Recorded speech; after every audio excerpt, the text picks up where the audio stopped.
Hello दोस्तों, स्वागत है हमारे न्यू यूट्यूब चैनल में। दुनिया में अधिकतर लोग भाग्यवादी हैं। उनका विश्वास है कि भाग्य में होगा तो सब कुछ मिलेगा और नहीं होगा तो कुछ भी नहीं मिलेगा। जितना भाग्य में लिखा होगा उतना ही मिलेगा। दूसरी ओर यही भाग्यवादी लोग कहते हैं कि भविष्य भी भगवान के हाथों में ही होता है।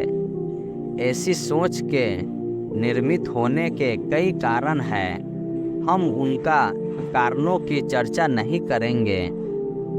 नंबर 1, कई बार ऐसा होता है कि भाग्यवादी सोच हमें अकमरने बना देती है।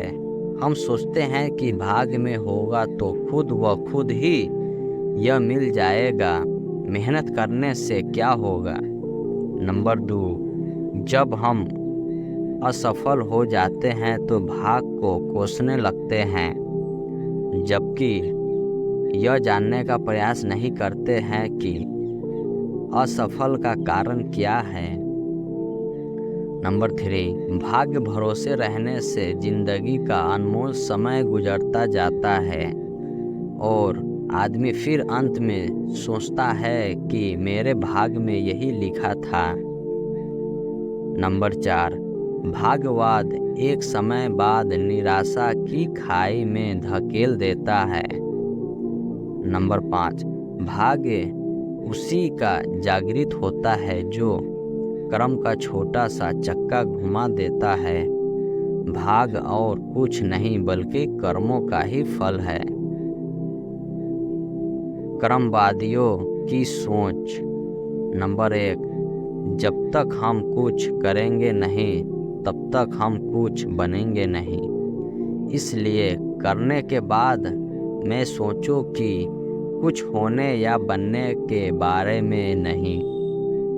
नंबर 2, व्यक्ति अपने कर्मों से ही महान बनता है और कर्म ही उसे सफल बनाते हैं।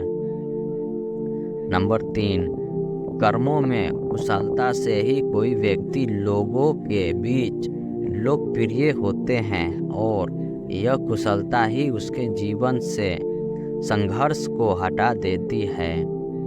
नंबर 4, कार्यालय में कार्य ही आपको बचाता है, आपकी चापलूसी या और कुछ नहीं।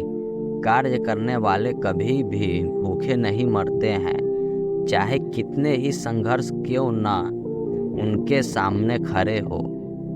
नंबर 5, गीता में कर्म को ही महत्व दिया गया है, ना कि भाग्य को। कर्म कर और फल की चिंता मत कर, क्योंकि फल तो मुझे मिलेगा ही। कर्म जरूरी है, लेकिन सही दिशा में किया गया कर्म भाग्य बनता है। अर्थात भाग्य या दुर्भाग्य हमारे कर्मों का ही फल है। कर्म और भाग्य मिलकर दोनों ही हमारे भविष्य का निर्धारण करते हैं। जब समुद्र मंथन जैसा महान कर्म किया गया तो उसमें से 14 रत्न निकले और उन सभी रत्नों का वितरण कर्मों के अनुसार ही हुआ है।